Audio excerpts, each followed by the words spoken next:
इस एपिसोड की शुरुआत में एक घर दिखाया जाता है जिसके चारों तरफ डार्क एंड रेड मिस्ट फैली होती है और इस डार्क एंड रेड मिस्ट ने पूरे एरिया को कवर करके रखा था।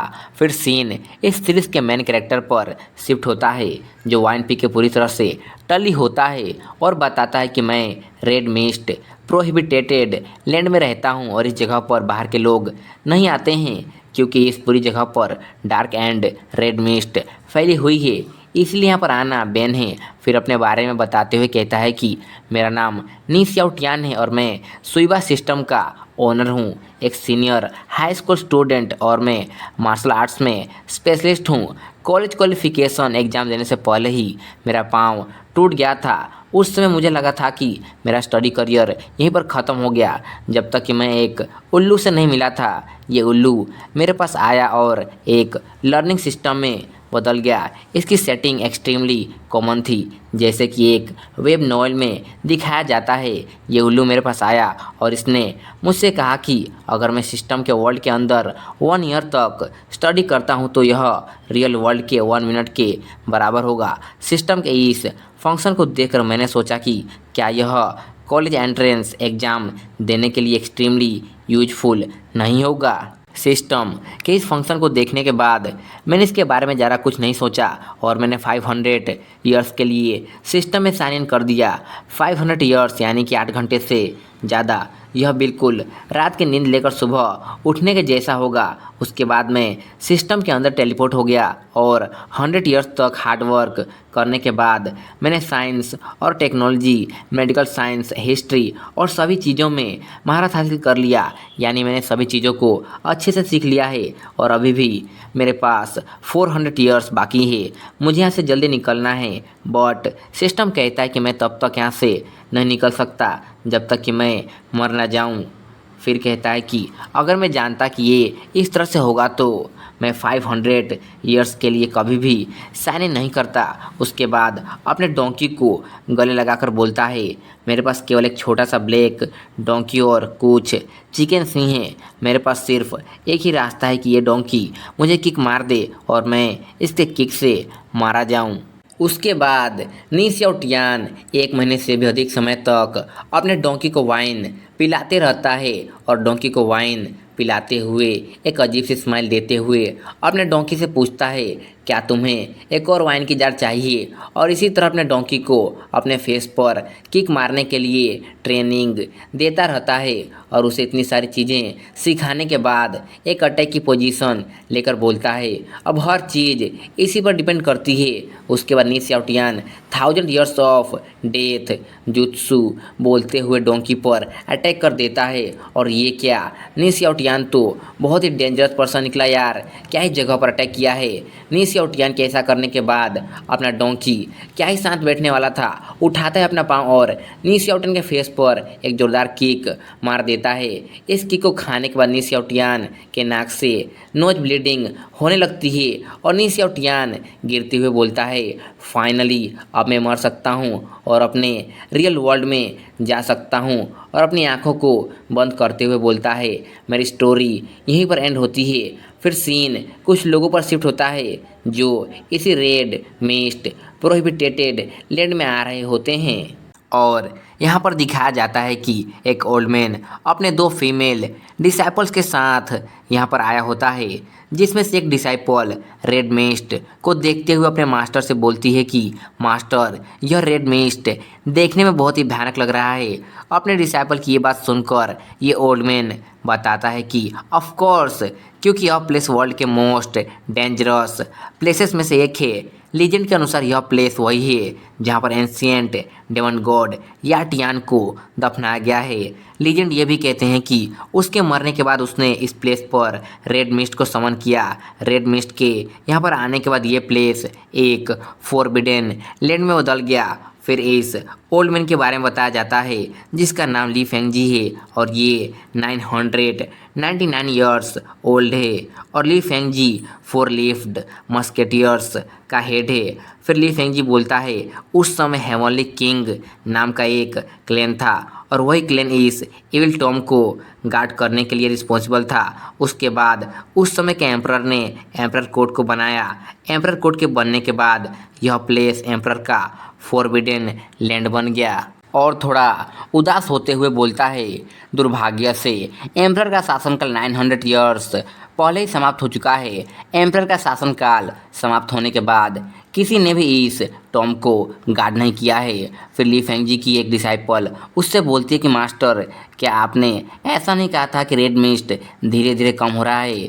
क्या इसका मतलब यह है कि ये रेड मिस्ट किसी दिन पूरी तरह से डिसअपियर हो जाएगा? फिर इस फीमेल डिसाइपल के बारे में बताया जाता है जिसका नाम याओ बहुई है और ये इस पागल ली फेंगजी की डिसाइपल है। और याओ बहुई अभी 16 साल की है और ये 4 लीफ्ड मस्केटियर्स की सेकंड एम्प्रेस है। अपने डिसाइपल की ये बात सुनने के बाद ली फेंगजी बोलता है येस, ये रेड मिस्ट एक दिन पूरी तरह से यहाँ से डिसअपियर हो जाएगा। फिर ली फेंगजी की दूसरी डिसाइपल उससे पूछती है कि क्या होगा जब यह रेड मिस्ट इस प्लेस से पूरी तरह से डिसअपियर हो जाएगा? क्या उसके बाद भी ये फॉरबिडन लैंड बेन ही रहेगा? फिर इस फीमेल डिसाइपल के बारे में बताया जाता है जिसका नाम लूसियर है और ये ली फेंगजी की डिसाइपल है। लूसियर अभी 16 साल की है और ये 4 लीफ्ड मस्केटियर्स की फर्स्ट एम्प्रेस है। लूसियर के ऐसा पूछने पर ली फेंगजी बताता है कि नहीं, ये बंद नहीं रहेगा, लेकिन इतना बोलकर वह चुप हो जाता है। अपने मास्टर को ऐसे चुप होते देखकर याओ बहुई और लूसियर बहुत ही क्यूरियोसिटी के साथ अपने मास्टर से पूछती हैं लेकिन क्या, जिस पर ली फेंगजी सीरियस होते हुए बोलता है एम्परर की डायनेस्टी के बारे में एक भविष्यवाणी की गई थी। ये बोलकर अपने स्वॉर्ड को अपने मयान से बाहर निकालता है और ज़मीन पर कुछ लिखने लगता है और यहाँ पर ली फेंगजी उस भविष्यवाणी को लिख रहा है और उसे पूरी तरह से लिखने के बाद अपने दोनों डिसाइपल्स को उस भविष्यवाणी को पढ़कर बताता है कि स्काई रेड मिस्ट से भर गया और एंशिएंट डेमन्स को सील कर दिया गया। पिछले जीवन के खत्म होने के बाद एक नए जीवन का जन्म होगा। इस भविष्यवाणी को सुनने के बाद याओ बहुई बोलती है पिछले जीवन के खत्म होने के बाद एक नए जीवन का जन्म होगा। क्या इस भविष्यवाणी का मतलब यह है कि जब रेड मिस्ट खत्म हो जाएगा उसके बाद एंशिएंट डेमन गॉड रिबॉर्न हो जाएगा? जिस पर ली फेंगजी बोलता है तुम सही हो, इसका यही मतलब है। अपने मास्टर की ये बात सुनकर याओ बहुई घबराते हुए अपने मास्टर से बोलती है मास्टर, इसका मतलब केवो से है ना? जिस पर ली फेंगजी बोलता है तो क्या हुआ, वैसे भी इस वर्ल्ड में कब शांति थी? फिर लूसियर अपने मास्टर से बोलती है मास्टर, इसका मतलब है कि आप रॉयल प्रोफेसी के बारे में जानते हैं। क्या ऐसा हो सकता है कि आप लास्ट एम्प्रेस से मिल चुके हैं? फिर ली फेंगजी बोलता है लास्ट एम्प्रेस, ऑफ कोर्स मैं उससे मिल चुका हूँ। फिर सीन फॉरबिडन लैंड के अंदर शिफ्ट होता है जहाँ पर एक डोंकी दौड़ते हुए कहीं पर जा रहा होता है और बोलता है मास्टर, मुझे पर्सनली 1 महीने से इमोर्टल वाइन पिलाते आ रहे हैं। इमोर्टल वाइन का रिच फ्लेवर मुझे अलाउ करता है कि मैं कुछ समय के अंदर ही एक ह्यूमन में ट्रांसफॉर्म हो सकता हूँ। और जैसे जैसे डोंकी आगे दौड़ता जाता है इसकी बॉडी एक ह्यूमन में बदलती जाती है और फाइनल यह एक ह्यूमन में बदल जाता है। और यहाँ पर पता चलता है कि ये एक फीमेल डोंकी थी जो एक लड़की में ट्रांसफॉर्म हो चुकी है। फिर ये फीमेल डोंकी ऐसे ही आगे दौड़ते हुए बोलती है कि मेरे ह्यूमन ट्रांसफॉर्मेशन के दौरान मास्टर को कोई भी परेशानी न हो, इसलिए मुझे मास्टर से दूर चले जाना चाहिए। फिर ये फीमेल डोंकी अपने बैक साइड पर हाथ रखकर अपने बैक साइड को देखते हुए बोलती है सडनली मास्टर ने मेरे पीछे पोक कर दिया, ये कितना एम्बैरेसिंग था। ये बोलकर हंसने लगती है और यहाँ पर पता चलता है कि नी शियाओटियान की फीमेल डोंकी भी बहुत ही ठरकी है और ऐसे ही आगे जाते हुए बोलती है चंद्र ग्रहण का पहला दिन जो न्यू ईयर का पहला दिन है, यह हमेशा एक फेस्टिवल के रूप में मनाया जाता है। और फिर फीमेल डोंकी एक जगह पर रुक जाती है और नीचे देखते हुए बोलती है मैं पहले ही फॉरबिडन लैंड के किनारे पर आ चुकी हूँ। यहाँ पर आने के बाद सबसे पावरफुल थंडरस्टॉर्म भी मास्टर को डिस्टर्ब नहीं कर सकता है। फिर बोलती है कि मैं वंडर हूँ कि जो गीत मास्टर अक्सर गाते रहते हैं, क्या वह गीत थंडरस्टॉर्म के पेन को कम कर सकता है? चलो इसे सबसे पहले ट्राई करके देखती हूँ। फिर सीन फॉरबिडन लैंड के बाहर का दिखाया जाता है जहाँ पर ये तीनों आग जलाकर उसके सामने बैठे होते हैं।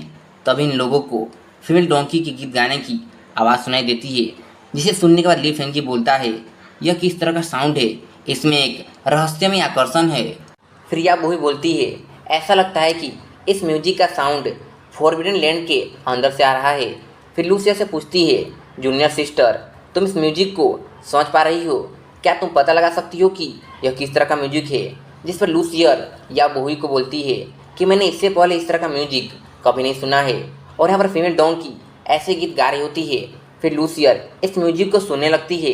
तभी लूसियर को कुछ फील होता है और लूसियर मेडिटेशन करने के लिए बैठ जाती है और इस म्यूजिक को ध्यान से सुनने लगती है और बोलती है, यह म्यूजिक सेलेस्टियल म्यूजिक की तरह होना चाहिए। और लूसियर इस म्यूजिक को पूरी तरह से समझने लगती है, जिसके बाद लूसियर की बॉडी एयर में फ्लाई करने लगती है और आसपास की एनर्जी लूसियर की बॉडी के अंदर जाने लगती है और लूसियर का फोरहेड चमकने लगता है। फिर लूसियर के बारे में बताया जाता है कि लूसियर अभी 15 साल की है और यह अभी बिगिनर सोर्समैन के सेकेंड लिफ्ट स्टेज पर है। लूसियर को एयर में फ्लाई करते देखकर ली फेंग जी और या वही दोनों ही सरप्राइज होते हैं। और या वही लूसियर को देखकर बोलती है, वह सच में ब्रेक थ्रू कर रही है। ऐसा लगता है कि फॉरबिडन लैंड को एक्सप्लोर करने पर कुछ अच्छी अपॉर्चुनिटीज़ मिल सकती हैं। फिर ली फेंग जी बोलता है कि अपॉर्चुनिटीज़ का मिलना एक अच्छी चीज़ होती है, लेकिन यह अपॉर्चुनिटी बहुत ही स्ट्रेंज है। और यहाँ पर फीमेल डोंकी अलग अलग पोस्ट बनाकर अपना गीत गा रही होती है। फिर कुछ समय के बाद फीमेल डोंकी रुक जाती है और आसमान की तरफ देखते हुए अपने मन में बोलती है, मैं होल नाइट गाना गा रही थी, लेकिन ट्रांसफॉर्मेशन थंडरस्टॉर्म अभी तक क्यों नहीं आया है?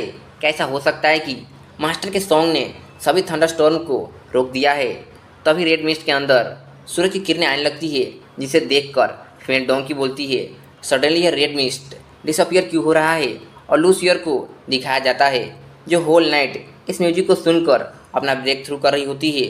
और यहाँ पर ली फेंग जी और या वही दोनों सो चुके होते हैं और लूसियर इस रेड मिस्ट को डिसअपियर होते देखकर बोलती है, सच में यह रेड मिस्ट डिसअपियर हो गया। फिर लूसियर फीमेल डोंकी को देखती है और बोलती है, वहाँ पर कोई है क्या? यह वही हो सकती है जो होल नाइट इस सॉन्ग को गा रही थी। फिर अपनी फीमेल डोंकी भी माउंटेन के दूसरी तरफ देखती है और लूसियर को देखकर बोलती है, लगता है माउंटेन के दूसरी तरफ से कोई मुझे बुला रहा है। और यहाँ पर लूसियर फीमेल डोंकी को बुलाते हुए बोलती है, मिस, क्या इस सॉन्ग को आप गा रही थी? क्या आप मुझे इस सॉन्ग का टाइटल बता सकती हैं? और लूसियर को अच्छे से देखने के बाद अपने फीमेल डोंकी डर जाती है और लूसियर को देखकर बोलती है, ओह नो, ये तो एक ह्यूमन कल्टीवेटर है।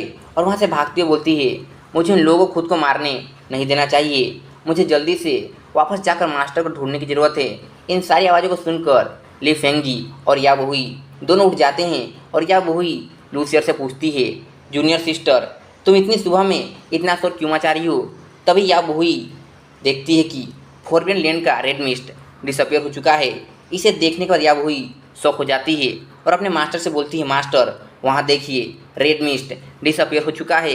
रेड मिस्ट को यहाँ पर ना पाकर ली फेंग जी शॉक हो जाता है और बोलता है, ये बिल्कुल भी अच्छा नहीं हुआ। और यहाँ पर लूसियर अपने फ्लाइंग शॉट पर खड़ी हो जाती है और अपने फ्लाइंग शॉट की हेल्प से फीमेल डोंकी का पीछा करते हुए फीमेल डोंकी से बोलती है, हे मिस, प्लीज़ दूर मत भागिए, मैं केवल इस सॉन्ग का टाइटल जानना चाहती हूँ। और लूसियर को फॉरबिडन लैंड के अंदर जाता देखकर ली फेंग जी और या वही दोनों घबरा जाते हैं। फिर या वही चिल्लाकर बोलती है, जूनियर सिस्टर, वापस आ जाओ। फिर ली फेंग जी बोलता है, लूसियर प्लीज़ फॉरबिडन लैंड के अंदर मत जाओ, वहाँ पर जाना डेंजरस हो सकता है। और ये दोनों भी अपने फ्लाइंग शॉट पर उड़ते हुए लूसियर के पीछे जाने लगते हैं। फिर सीन नी सियाओटियान पर शिफ्ट होता है, जो अपने फीमेल डोंकी का किक खाने के बाद अभी तक ज़मीन पर पड़ा होता है। तभी फीमेल डोंकी आती है और आओ बोलते हुए नी सियाओटियान को जगाती है। नी सियाओटियान धीरे धीरे अपनी आंखों को खोलता है और खुद को जिंदा देखकर शौक हो जाता है और अपने सिर पर हाथ रखकर अपने मन में बोलता है, क्या चल रहा है, मैं कैसे नहीं मरा? और अपने आसपास देखकर बोलता है, नहीं केवल मैं मरने से बचा हूँ, बल्कि यहाँ की रेड मिस्ट भी डिसअपियर हो चुकी है। सच में यह वर्ल्ड बहुत ही बड़ा है। और फीमेल डोंकी का पीछा करते हुए ये तीनों भी यहाँ पर आ गए होते हैं। ये तीनों ही नी सियाओटियान और फीमेल डोंकी को देखकर शौक होते हैं। लूसियर फीमेल डोंकी को देखकर मन में बोलती है, जो लेडी गाना गा रही थी वह एक डोंकी डेमन में बदल गई है। फिर या वो हुई इन दोनों को देखकर अपने मन में बोलती है, मैंने एक्सपेक्ट नहीं किया था कि इस फॉरबिडन लैंड के अंदर एक डोंकी डेमन के साथ एक लिविंग पर्सन भी छिपा होगा। और यहाँ पर ली फेंग जी नी सियाओटियान को देखकर सोच रहा होता है कि इस पर्सन के पास एक्स्ट्रा ऑर्डिनरी हो रहा है। क्या ये हो सकता है कि ये पर्सन वही है जिस पर्सन के बारे में भविष्यवाणी में बताया गया है? फिर नी सेवटियान ऊपर की तरफ देखता है और इन तीनों को देखकर एक बहुत ही इनोसेंट फेस बनाकर इन लोगों को देखते हुए अपने मन में बोलता है, सडनली यहाँ पर 3 और लोग क्यों आ गए हैं? और इन्हें स्वॉर्ड पर उड़ता देखकर बोलता है, वे लोग स्वॉर्ड पर फ्लाई कर सकते हैं, तो क्या ऐसा हो सकता है कि यह कल्टीवेशन का वर्ल्ड है? और यहाँ पर ये तीनों नीक सेवटियन को देखकर उससे फाइट करने के लिए रेडी होते हैं। और यहाँ पर नीक सेवटियन सोच रहा होता है कि मुझे एक ब्रोकन सिस्टम ने धोखा दिया और मैं हमेशा सोचता था कि इस वर्ल्ड में केवल मेरे घर के पास यही एक छोटी सी जगह है। फिर एक यूएस स्माइल देते हुए अपने मन में बोलता है, लेकिन अभी यह बहुत आसान हो गया है। इस कल्टीवेशन के वर्ल्ड में मुझे किल करने के लिए कुछ पावरफुल लोगों को ढूंढना, और ऐसा लगता है कि मैं मरने और अपने ओरिजिनल वर्ल्ड में लौटने के लक्ष्य से जरा दूर नहीं हूँ। और ये सब सोचते हुए एक एविल से स्माइल दे रहा होता है। नी सेवटियन को ऐसा करते देखकर ली फेंगजी अपने मन में बोलता है, यदि यह पर्सन सच में एंशिएंट डेमन गॉड का रिकार्नेशन है तो हमें जितनी जल्दी हो सके उतनी जल्दी इसे मार देना चाहिए, क्योंकि वह अभी वीक है। अगर हम इसे अभी नहीं मारते हैं तो यह फ्यूचर में जाकर इस वर्ल्ड के लिए एक बहुत ही बड़ा डिजास्टर साबित होगा। बट अनफॉर्चुनेटली वह कहीं से भी मुझे वीक नहीं दिख रहा है। मेरी आधी कल्टिवेशन नष्ट हो चुकी है, मेरे पास केवल 1 ईयर की लाइफ है और मेरे साथ मेरे 2 डिसाइबल भी हैं, लेकिन फिर भी वह अपने पावर के पीक पर है। उसे मारने के लिए मुझे विचार करने की ज़रूरत होगी। ये सब सोच के ली फेंगजी के पसीने छूट रहे होते हैं। उसके बाद फीमेल डोंकी नी सेवटियन के पीछे से आती है और इन लोगों को चिढ़ाने लगती है। फीमेल डोंकी को ऐसे करते देखकर याओ हुई गुस्सा हो जाती है और फीमेल डोंकी पर चिल्लाते हुए अपने स्वॉर्ड को बाहर निकालने लगती है। याओ को ऐसा करते देखकर ली फेंगजी उसे रोकता है और बोलता है कि तुम्हें किसी की डिसरिस्पेक्ट नहीं करनी चाहिए। और यहाँ पर नी सेवटियन याओ को अपनी स्वॉर्ड निकालते देखकर खुश रहा होता है और मन में बोलता है, जल्दी से अपनी स्वॉर्ड को बाहर निकालो, ऐसा लगता है कि तुम्हारे पास कुछ स्किल्स हैं। और फीमेल डोंकी अभी भी चिढ़ा रही होती है और हंसते हुए अपने मन में बोलती है, अभी मेरे साथ मास्टर है, तुम जैसी एक लिटिल गर्ल की हिम्मत कैसे हुई मुझे स्वॉर्ड से डराने की? फिर ली फेंगजी आगे आता है और नी सेवटियन को बताता है कि मेरा नाम ली फेंगजी है और मैं एक वंडरिंग कल्टीवेटर हूँ, यानी कि हमेशा ट्रेवल करते रहना और अलग अलग जगहों को ढूंढना। क्या मैं आपसे कुछ पूछ सकता हूँ कि मैं आपको कैसे रिस्पेक्ट शो करूँ? ली फेंगजी को ऐसा करते देखकर नी सेवटियन और फीमेल डोंकी दोनों को कुछ समझ में नहीं आ रहा होता है। फिर नी सेवटियन ली फेंगजी से बोलता है, ओल्ड सर, आपको ज़्यादा पोलाइट होने की ज़रूरत नहीं है। फिर अपना इंट्रोडक्शन देते हुए बोलता है, मेरा नाम नी सेवटियन है और मैं केवल एक ऑर्डनरी मॉर्टल हूँ। मेरी हिम्मत नहीं है कि मैं आपको डाविश फैन कह सकूँ। मेरी पिछली ज़िंदगी में मुझे मिंटियन कहा जाता था और मैंने काउंटलेस क्राइम तो किया था, और इस लाइफ में मैंने अपना नाम नी सेवटियन रखा है। और ये सब ली फेंगजी नी सेवटियन को देखकर सोच रहा होता है। और यहाँ पर नी सेवटियन इन लोगों को देखकर सोच रहा होता है कि कैसे मैं उन लोगों पर अटैक करूँ कि वे लोग खुद ही मुझे किल कर दे, या फिर क्या मुझे इन लोगों को घर के अंदर इन्वाइट करना चाहिए और किसी अपॉर्चुनिटी को ढूंढना चाहिए जिससे ये लोग खुद ही मुझे किल कर दे। ली फेंगजी सोच रहा होता है, इस मॉर्टल नेम के साथ ये हेवन एंड अर्थ को धोखा देने की कोशिश कर रहा है। सच में ये इविल इंटेंशंस को ही पाल रहा है, लेकिन तुम मेरे डिवाइन आइज को धोखा नहीं दे सकते हो। फिर नी सेवटियन बोलता है, ऐसा लगता है कि यहाँ पर कोई गलतफहमी हो गई है। यह बहुत ही रेयर है कि यहाँ पर कोई गेस्ट आता है, इसलिए यदि आपको बुरा ना लगे तो प्लीज़ अंदर आइए और एक कप चाय पीकर जाइए। फिर ली फेंगजी हंसते हुए बोलता है, आपका बहुत बहुत थैंक्स हमारे लिए इतनी परेशानी उठाने के लिए। यदि तुम टाइगर की गुफा में एंटर नहीं करते हो तो तुम कैसे टाइगर के बच्चे को पकड़ सकते हो? अंदर आओ और इस डेमन की गुफा को देखो। और यहाँ पर ली फेंगजी को लग रहा होता है कि नी सेवटियन बिल्कुल ऐसा ही सोच रहा है। फिर ये लोग घर के अंदर जाने लगते हैं और यहाँ पर फीमेल डोंकी अभी भी इन लोगों को चिढ़ा रही होती है। फीमेल डोंकी को ऐसा करते देखकर याओ गुस्सा हो रही होती है। फिर ये लोग घर के अंदर आ जाते हैं जहाँ पर नी सेवटियन इन लोगों को बिठा देता है और इनसे बोलता है, प्लीज़ कुछ समय वेट कीजिए, मैं आप लोगों के लिए खाने की तैयारी करके आता हूँ। जिसके लिए ली फेंगजी नी सेवटियन को थैंक्स बोलता है। फिर नी सेवटियन हंसते हुए जल्दी से दौड़ कर चला जाता है और यहाँ पर ली फेंगजी की हालत ख़राब होती है। और ली फेंगजी मन में बोलता है, सच में वह टेरिफाइंग डेमन होना डिजर्व करता है। यहाँ तक कि उसका डेमोनिक हाउस स्पिरिचुअल एनर्जी से भरा हुआ है। फिर याओ यहाँ की स्पिरिचुअल एनर्जी को देखने के बाद बोलती है, मास्टर यहाँ की स्पिरिचुअल एनर्जी इमोर्टल रिलम से भी अधिक और प्योर महसूस हो रही है। फिर लूसियर बोलती है, सीनियर सिस्टर बिल्कुल सही बोल रही हैं मास्टर, यदि हम लोग यहाँ पर कल्टीवेशन करते हैं तो हमारी प्रोग्रेस बाहर के कंपैरिजन में 2 गुना तेजी से बढ़ेगी। या और लूसियर को ऐसा बोलते देखकर ली फेंगजी उनसे बोलता है, किसी अनजान पर्सन से सावधान रहना हमेशा अच्छा होता है। इसके अलावा उसके पास एक डोंकी डेमन है, तो शायद हो सकता है कि वह कोई गुड पर्सन नहीं है। और इन लोगों को ऐसे बातें करते देखकर फीमेल डोंकी हंसते हुए बोलती है, यह कितना मज़ेदार है। फिर अपने ह्यूमन फॉर्म में आ जाती है और उनके पास जाते हुए बोलती है, मास्टर की इमोर्टल टेक्निक्स बहुत ही प्रोफाउंड है, यानी कि बहुत ही गहरी और मिस्टीरियस है। तुम जैसे मॉर्टल्स इसे कैसे समझ सकते हैं।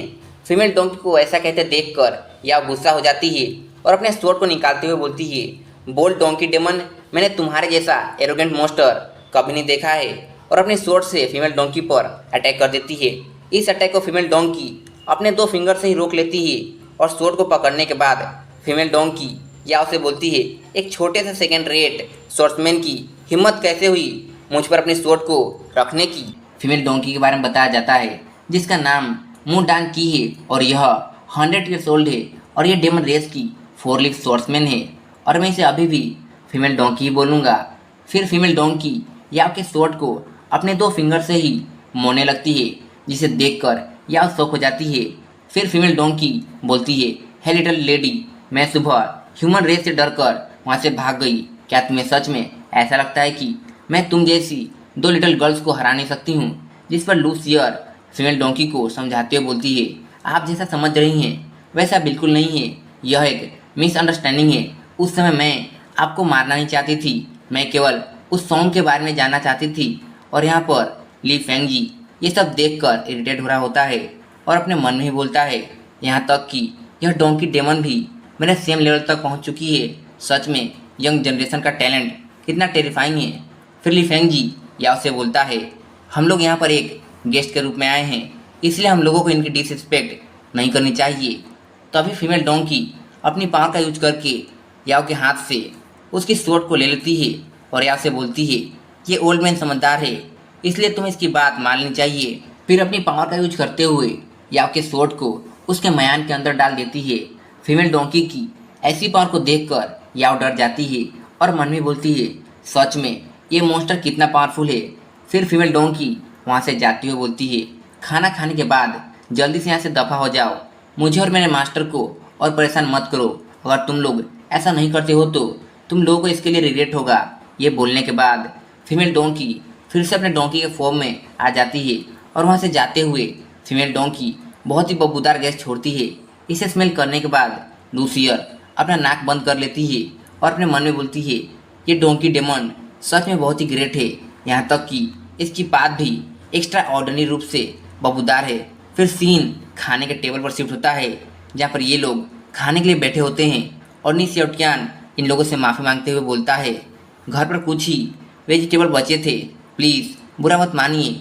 और एक अजीब सा फेस बनाकर मन में बोलता है, अनफॉर्चुनेटली मैंने सारे मीट के डिशेस को खा लिया है। फिर हंसते हुए वाइन की बोतल को दिखाकर बोलता है, पेनल्टी के रूप में ये वाइन है, आप जितना चाहे उतना पी सकते हैं। और नी सेवटियान वाइन को ली फेंगजी को देते हुए सोच रहा होता है, मेरा इतना पावरफुल डोंकी भी इस वाइन को पीने के बाद नॉकआउट हो गया था। मैं श्योर हूँ कि इस वाइन को पीने के बाद ये लोग भी नशे में आ जाएंगे। जब ये कल्टिवेटर्स वाइन को पीने के बाद नशे में पागल हो जाएंगे तो मुझे एक्सीडेंटली किल करना इनके लिए ईजी हो जाएगा। ये सब सोच के नी सेवटियान एक अजीब सी स्माइल दे रहा होता है। फिर इन तीनों को जब खाने की सुगंध आती है तो इस सुगंध को फील करने के बाद ये तीनों ही सरप्राइज जाते हैं और खाने को बहुत ही लालच भरी नज़रों से देख रहे होते हैं और अपना लाट टपका रहे होते हैं। फिर लूसियर खाने को देखकर बोलती है, वाओ इसकी स्मेल तो बहुत ही अच्छी है। और ली फेंगजी खाने को देखकर अपने मन में बोलता है, मैं इस खाने में से किसी भी तरह के पॉइजन को स्मेल नहीं कर सकता हूँ। अगर इसके बारे में सोचे तो यदि वह हमें मारना चाहता तो वह हमें पॉइजन क्यों देगा। हमें पॉइजन देने के बजाय वह हमें खुद भी मार सकता है क्योंकि वह हमसे बहुत ज़्यादा पावरफुल है। और यहाँ पर याओ खाने को देखकर सोच रही होती है कि ये फूड और वाइन डाव एनर्जी को अपने अंदर इकट्ठा किए हुए है और जहाँ तक मैं समझ सकती हूँ शायद यह मेरी अपॉर्चुनिटी है। फिर निस्याउटियान लूसियर को टोफू देते हुए बोलता है, यह टोफू है, ये उबले हुए राइस से बना हुआ है, तुम्हें इसे एक बार खाकर देखना चाहिए, ये बहुत ही डिलीशियस होते हैं। टोफू को देखकर लूसियर निस्याउटियान से पूछती है, टोफू यह क्या है?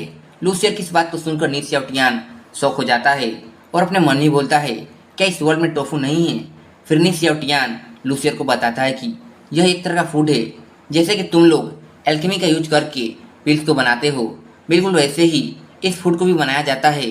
फिर लूसियर टोफू को उठाते हुए बोलती है, तो यह एक तरह का एलेक्जर है। जिस पर निस्याउटियान बोलता है, तुम इसके बारे में जैसा चाहे वैसा सोच सकती हो, आफ्टर ऑल टोफू का फाउंडर भी एक एल्केमिस्ट था। और यहाँ पर निस्याउटियान इन लोगों को क्या ही लंबी लंबी फेंक रहा है। फिर लूसियर जैसे टोफू का एक बाइट लेती है, उसे टोफू बहुत ही पसंद आता है और बोलती है, वाओ यह तो बहुत ही डिलीशियस है, और टोफू को बहुत ही जल्दी जल्दी खाने लगती है। फिर याओ जब टोफू को खाती है तो याओ को भी टोफू बहुत ही पसंद आता है। लूसियर याओ को इस तरह से खाते देखकर ली फेंगजी अपने मन में बोलता है, इन दोनों बेवकूफ़ लड़कियों को मैंने सावधान रहने के लिए कहा था, लेकिन ये दोनों भूल गईं। फिर निस्याउटियान अपने वाइन के कप को लेता है और बोलता है, ओल्ड सर, हमारी आज की मीटिंग के लिए हमें सेलिब्रेट करना चाहिए। फिर ये चारों चीयर्स करते हैं और फिर वाइन को पीने लगते हैं। ली फेंग की वाइन को पीते हुए सोच रहा होता है, इस वाइन में essence of spiritual energy food से कम नहीं है। और याओ वाइन को पीते हुए मन में बोलती है, ये वाइन बहुत ही सुगंधित है, सच में ये वाइन एक्स्ट्रा ऑर्डिनरी है। और लूसियर वाइन को पीते हुए बोलती है, वाओ इस वाइन की सुगंध तो बहुत ही अच्छी है। और यहाँ पर इन सबसे हटकर अपना निस्याउटियान वाइन को पीते हुए सोच रहा होता है, एक बार जब वे लोग नशे में आ जाएंगे तो वे लोग मुझे किल कर सकते हैं, यह मेरा आखिरी डिनर होने वाला है। लूसियर जैसी वाइन को पीती है उसका लेवल अप होने लगता है, जिसे देखकर लूसियर मन में बोलती है, सडनली मुझे ऐसा क्यों फील हो रहा है जैसे कि मैं सेकेंड लीफ मिड स्टेज के एडवांस पर आ गई हूँ। और यहाँ पर ली फेंगजी भी इस वाइन को पीने के बाद शौक होता है और वाइन को देखते हुए बोलता है, इस वाइन का इफेक्ट कल्टिवेशन के लिए स्पिरिचुअल मेडिसिन से भी ज़्यादा पावरफुल है, यहाँ तक कि मेरी पुरानी इंजरीज भी हील होना शुरू हो गई हैं। और जब याओ इस वाइन को पीती है तो याओ को कुछ अजीब फील होने लगता है, जिसे देखकर याओ अपने मास्टर से बोलती है, मास्टर मुझे ऐसा क्यों फील हो रहा है? ऐसा कहने के बाद याओ नीचे गिरने लगती है, तभी निस्याउटियान आता है और याओ को गिरने से बचा लेता है। फिर निस्याउटियान बहुत ही प्यार से याओ से पूछता है, क्या तुम ठीक हो? क्या तुम्हें नशा हो गया है? जिस पर याओ कुछ बोलने ही वाली होती है, तभी याओ की आंखें सडनली चमकने लगती है और याओ की सोट अपने म्यान से खुद ही बाहर जाती है। याओ की सोट को ऐसे रिएक्ट करते देखकर निस्याउटियान खुश होते हुए अपने मन में बोलता है, क्या तुम इतनी जल्दी नशे में आ गई? और क्या तुम वाइन को पीने के बाद खुद पर से अपना कंट्रोल खो चुकी हो? इस मोमेंट को देखकर ऐसा लगता है कि मैं अभी मरने वाला हूँ। और याओ की सोट को देखकर एक क्रीपी स्माइल दे रहा होता है। याओ की सोट निस्याउटियान के गर्दन पर आकर रुकती है। याओ को खुद पर से अपना कंट्रोल खोते देखकर लूसियर चिल्लाकर बोलती है, मास्टर ये तो बहुत ही बुरा हुआ, सीनियर सिस्टर फिर से आउट ऑफ कंट्रोल हो चुकी हैं, आपको कुछ करना चाहिए। फिर ली फेंगजी लूसियर को रोकते हुए बोलता है, तुम्हें याओ की ज़्यादा चिंता करने की कोई ज़रूरत नहीं है, वह ठीक है।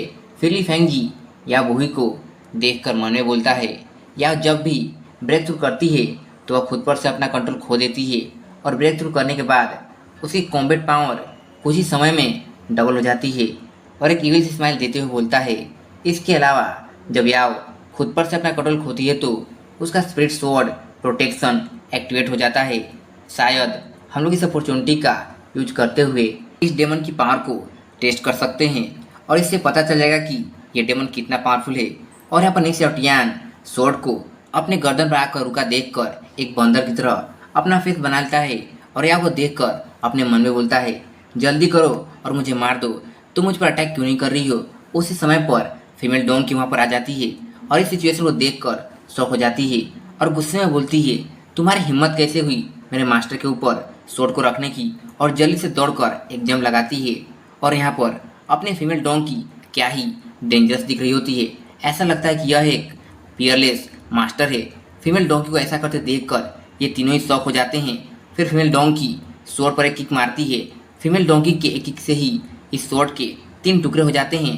फिर फीमेल डोंकी इस स्वॉर्ड को तोड़ने के बाद एक फाइटिंग की पोजीशन लेकर इन लोगों को देखते हुए बोलती है, तुम जैसे सेमलेस ह्यूमन कल्टिवेटर की हिम्मत कैसे हुई मेरे मास्टर की डिसरिस्पेक्ट करने की।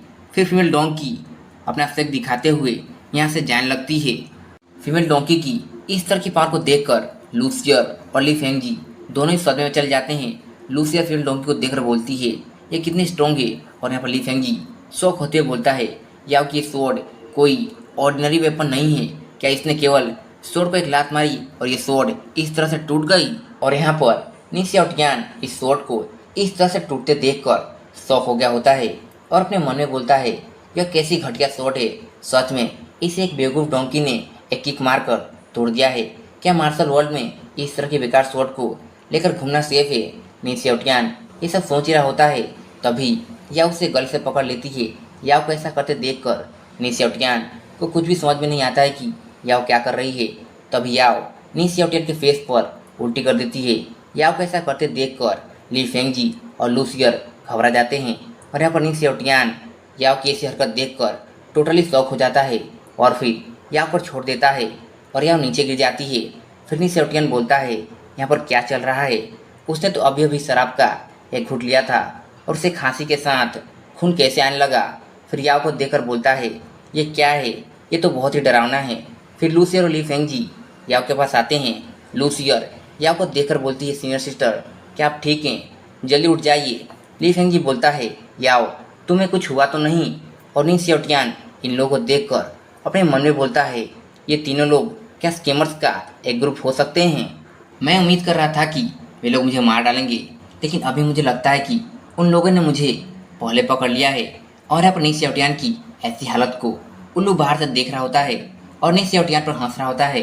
फिर नी शाओटियान सोचता है कि मैं 100 ईयर से सिस्टम के साथ स्टडी कर रहा हूँ और मैंने लगभग इस दुनिया के सभी नॉलेज को सीख लिया है, चाहे वह रियल इलनेस हो या कोई स्कीम। अगर मैं अपने नॉलेज का यूज करता हूँ तो मेरी मेडिकल स्किल मुझे धोखा नहीं देगी। फिर अपने फेस को साफ करता है और अपने हाथों के अंदर से एक कपड़ा निकालता है जिसमें बहुत सारी नीडल्स होती हैं और ये नीडल्स को दिखाते हुए बोलता है, जल्दी से साइड हट जाओ और मुझे उसका ट्रीटमेंट करने दो। फिर नी शाओटियान याओ के पास आता है और याओ के हाथों के पल्स को चेक करते हुए बोलता है, इन और यांग का अलग होना, इनकी कमी, क्यूआई की कमी और स्पिरिचुअल एनर्जी से दूर होना, सच में इसकी कंडीशन काफ़ी सीरियस है। जिस पर ली फेंगजी घबराते हुए बोलता है, आप सही बोल रहे हैं, इसकी ये कंडीशन इसके जन्म से ही है। फिर लूसियर नी शाओटियान से बोलती है, क्या आप इसका ट्रीटमेंट कर सकते हैं। जिस पर नी शाओटियान अपने नीडल्स को लेता है और लूसियर से बोलता है, सबसे पहले तुम मेरी हेल्प करो तुम्हारे सीनियर सिस्टर के शूज और सॉक्स को निकालने में और तुम्हारे सीनियर सिस्टर के पैर और कमर को खुला छोड़ दो जिससे कि मुझे ट्रीटमेंट करने में ईजी हो। फिर लूसियर याओ के शूज और सॉक्स को निकालने लगती है। उसके बाद नी शाओटियान याओ के पैरों में नीडल्स को लगाते हुए बोलता है, योंग वान एक्यूपॉइंट बहते हुए यांग को नीचे की ओर लाने में हेल्प करता है। फिर दूसरे नीडल को लगाते हुए बोलता है, जिंग जियान एक्यूपॉइंट कि वह एनर्जी को कंट्रोल करता है, रुके हुए ब्लड को फ्लो कराने में हेल्प करता है और पेन से राहत दिलाता है। फिर याओ के घुटने पर नीडल को लगाते हुए बोलता है, जू सियान एक्यूपॉइंट क्यूआई को मौजूद कर सकता है और यांग की सहायता कर सकता है। फिर एक नीडल को याओ के नाभि पर डालकर बोलता है, सेंग कुई एक्यूपॉइंट यांग को वापस रिस्टोर कर सकता है और यांग के लीकेज को रोक सकता है। उसके बाद एक नीडल को याओ के नाक पर डाल देता है और बोलता है, रेंग जोंग एक्यूपॉइंट यांग एनर्जी को और भी मौजूद बना देता है। फिर इन सारे नीडल्स को याओ की बॉडी में लगाने के बाद बोलता है, इन एक्यूपॉइंट्स को एक साथ इस्तेमाल करने से इसका असर तेजी से होगा और कुछ समय में यह उसकी लंबे समय से चली आ रही बीमारी को पूरी तरह से ठीक कर सकता है। उसके बाद याओ की बॉडी से बहुत सारी स्पिरिचुअल एनर्जी बाहर निकलने लगती है।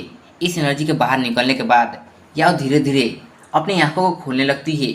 याओ को अपनी आंखें खोलते देखकर लूसियर चिल्लाकर बोलती है, सच में सीनियर सिस्टर ठीक हो गई हैं। याओ को ठीक होते देखकर नी शाओटियान सोचता है, इन 100 ईयर्स की सारी नॉलेज काफ़ी ज़्यादा थी और मैंने कभी नहीं सोचा था कि एक्यूपंक्चर इन कल्टिवेटर्स पर इतने अच्छे से वर्क करेगा। फिर याओ उठने के बाद अपने नाक पर लगे नीडल को देखकर अपने मास्टर से पूछती है, मास्टर यह किस तरह की नीडल है, इस नीडल की वजह से मुझे बहुत ही कंफर्टेबल महसूस हो रहा है। फिर ली फेंगजी याओ को उठाते हुए बोलता है, तुम्हें इसके बारे में चिंता करने की ज़रूरत नहीं है कि यह क्या है, जब तक यह तुम्हारी इलनेस को ठीक कर सकता है। अब ज़्यादा मत सोचो और आराम करो। ली फेंगजी इस निडल टेक्निक के बारे में बताते हुए कहता है कि ऐसा कहा जाता है कि यह ghost needle technique NCERT median द्वारा बनाई गई थी। मैंने इसे केवल एक बार देखा था जब मैं इंपीरियल पैलेस में छोटा था।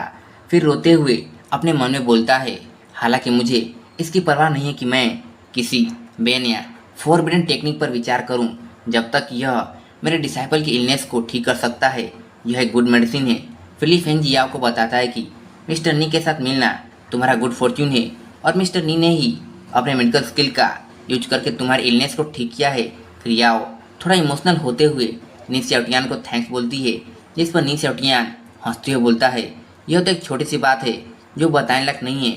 फिर अपने मन में बोलता है, एक अच्छे काम को करने में सक्षम होना इस मेडिकल स्किल को सीखने के वर्थी बनाता है। लेकिन ये शर्म की बात है कि मैं इस बार नहीं मरा। अगली बार मुझे मरने के लिए कोई और रास्ता ढूंढने की ज़रूरत है। याओ के ठीक हो जाने के बाद सब कुछ नॉर्मल जाता है।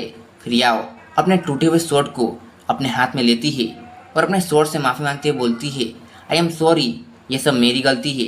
याओ को ऐसा करते देखकर नी सियाओटियान याओ से माफ़ी मांगते हुए बोलता है, ऐसा इसलिए हुआ क्योंकि मैंने अपनी तरफ की चीज़ों पर अपना कंट्रोल खो दिया था, जिसके कारण आपके प्रीशियस स्वॉर्ड टूट गई। एक मास्टर के रूप में मैं अपने डोंकी को प्रॉपरली ट्रेनिंग नहीं दे पाया, इसके लिए मैं बहुत ही शर्मिंदा हूँ। फिर याओ बोलती है, मिस्टर नी, आपको ये सब कहने की ज़रूरत नहीं है। लिटिल डोंकी सिर्फ अपने मास्टर को सेव करने की कोशिश कर रही थी।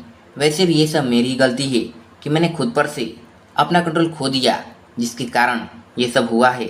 फिर अपने मास्टर से बोलती है, मास्टर, भले ये स्वॉर्ड टूट गया है, लेकिन फिर भी स्वॉर्ड ने आपके डिसाइपल का बहुत समय तक साथ दिया है।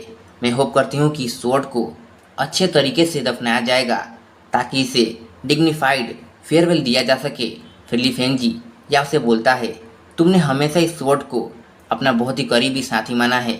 अब जब यह स्वॉर्ड टूट गई है तो मैं समझता हूँ कि तुम अपसेट हो।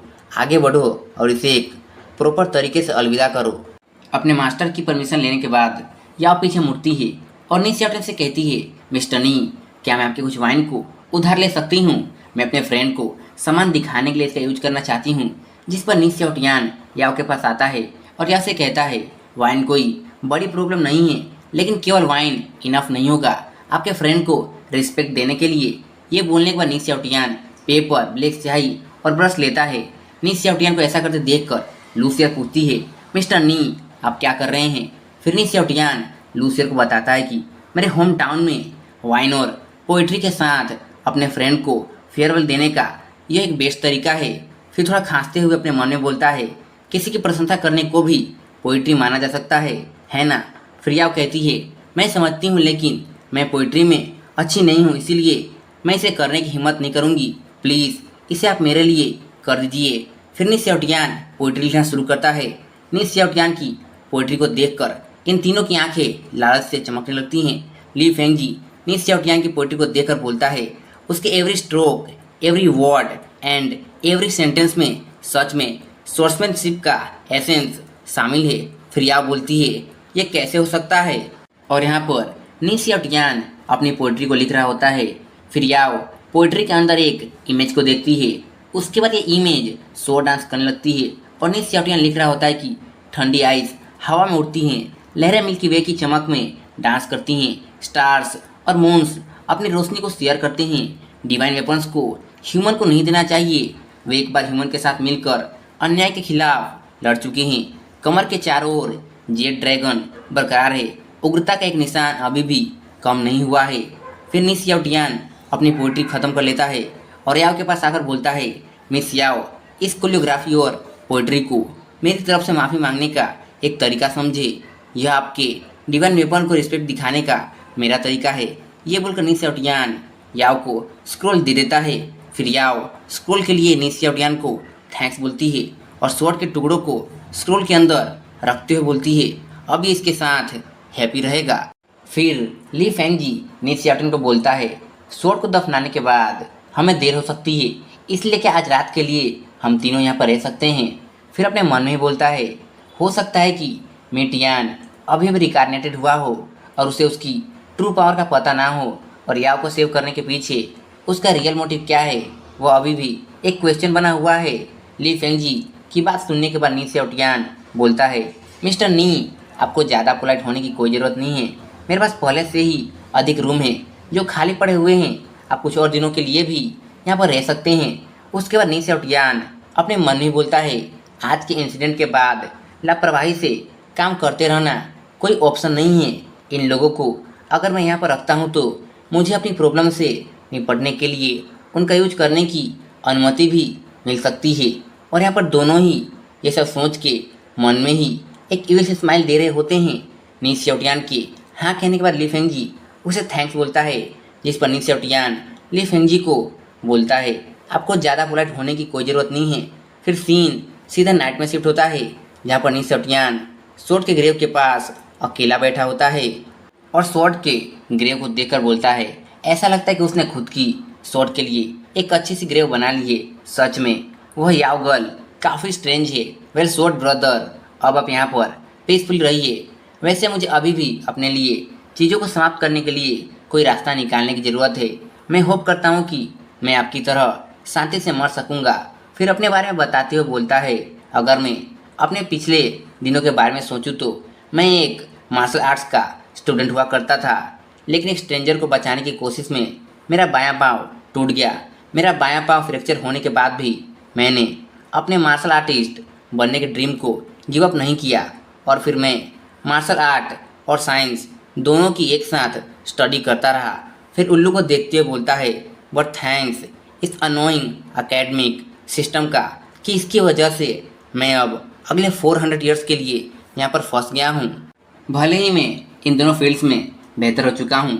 फिर एक अजीब सा फेस बनाकर बोलता है, अब जबकि मेरा पाँव ठीक हो गया है तो मुझे यह भी नहीं पता कि वापस लौटने के बाद मैं एक मार्शल आर्ट्स स्टूडेंट के रूप में अपनी पहचान फिर से शुरू कर पाऊँगा या नहीं। शायद इसकी संभावना नहीं है। ये बोलने के बाद नी सेओटियान कुछ समय के लिए शांत हो जाता है। फिर सडनली हंसते हुए बोलता है, शॉर्ट ब्रदर, क्या आप अभी यहाँ पर स्पिरिट की फॉर्म में हैं? ऐसा लगता है कि आपको यहाँ पर मुझे कंफर्ट करने के लिए भेजा गया है। अब आप मेरे फ्रेंड हैं जिस पर मैं विश्वास कर सकता हूँ। जबकि मैंने आपको फेयरवेल के रूप में एक पोएम दिया था, ऐसा लगता है कि शायद वह इनफ नहीं था, इसलिए मैं आपको मार्शल आर्ट्स मूव्स का एक सेट देता हूँ। ये बोलने के बाद नी सेओटियान अपनी टेक्निक को परफॉर्म करने लगता है और नी सेओटियान जैसे जैसे अपनी टेक्निक को परफॉर्म कर रहा होता है वैसे वैसे ही उसके चारों तरफ एक गोल्डन ऑरा क्रिएट होने लगता है। फिर एक गोल्डन ऑरा एक स्पिरिचुअल ड्रैगन में चेंज हो जाता है और यहाँ पर लूसियर सोने के लिए एक रूम को ढूंढ रही होती है।